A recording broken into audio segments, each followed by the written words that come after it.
நம்முடைய இந்தியாவில் மட்டுமே ஜம்பு தீவு என்று சொல்லப்படுகின்ற இந்த பரத கண்டத்தில் மட்டுமே ஏராளமான ராமாயண நூல்கள் இருக்கின்றன. நம்முடைய நாட்டில் மட்டும்தான் இருக்கின்றனவா என்றால், கடல் கடந்தும் எண்ணற்ற நாடுகளில் நம்முடைய ராமபிரானுடைய வரலாற்றை மக்கள் அனுதினமும் பாடிக்கொண்டிருக்கிறார்கள். திபேத்திய ராமாயணமாகட்டும், தாய்லாந்து ராமாயணமாகட்டும், அந்த ராம்கியன் என்று சொல்லக்கூடிய அந்த ராமாயண நூலாகட்டும், இன்னும் மைதிலி கல்யாணம் என்று சொல்லக்கூடிய அஸ்திமல்லர் எழுதிய நாடக நூல்கள், ஜெயதேவர் எழுதிய பிரசன்ன ராகவம் என்று எண்ணற்ற நாடக நூல்கள், நம்முடைய மொழியை தவிர்த்து எண்ணற்ற ராமாயண நூல்கள். அத்தியாத்ம ராமாயணம் எல்லாருக்கும் தெரியும், துளசி ராமாயணம் எல்லோருக்கும் தெரியும், வால்மீகி மூல நூல்.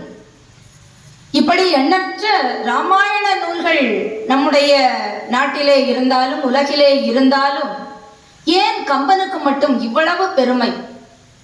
நம்முடைய கம்ப ராமாயணத்திற்கு மட்டும் ஏன் இவ்வளவு பெருமை? அதை பற்றி சொல்கின்ற பொழுது கூட ஒரு கவிஞர் சொல்வார், கவியரசர் கண்ணதாசன் சொல்லுவார், தகுதியால் பறந்திருக்கும் தமிழோ பெருங்கடல்,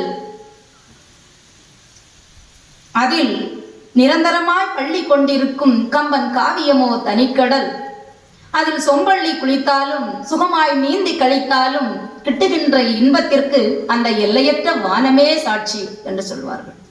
இப்போ எல்லையற்ற ஒரு இன்பத்தை நமக்கு ராமபிரானுடைய சரிதத்தை கேட்கின்ற பொழுது கிடைக்கும் என்ற நம்பிக்கையோடு நம்மை வளர்த்து ஆளாக்கி இருக்கிறார்கள் என்றால், இந்த கம்பனுடைய கவியால் புனையப் பெற்ற இந்த கம்ப ராமாயணம் மட்டும் நம்முடைய மரபிற்கு ஏற்றவாறு, நம்முடைய தமிழ் மரபிற்கு ஏற்றவாறு படைக்கப்பட்டிருப்பதால் தான் கம்பனுடைய காவியத்தை மட்டும் இந்த உலகில் மிக மிக பெரிதாக நாம் மதிக்கின்றோம்.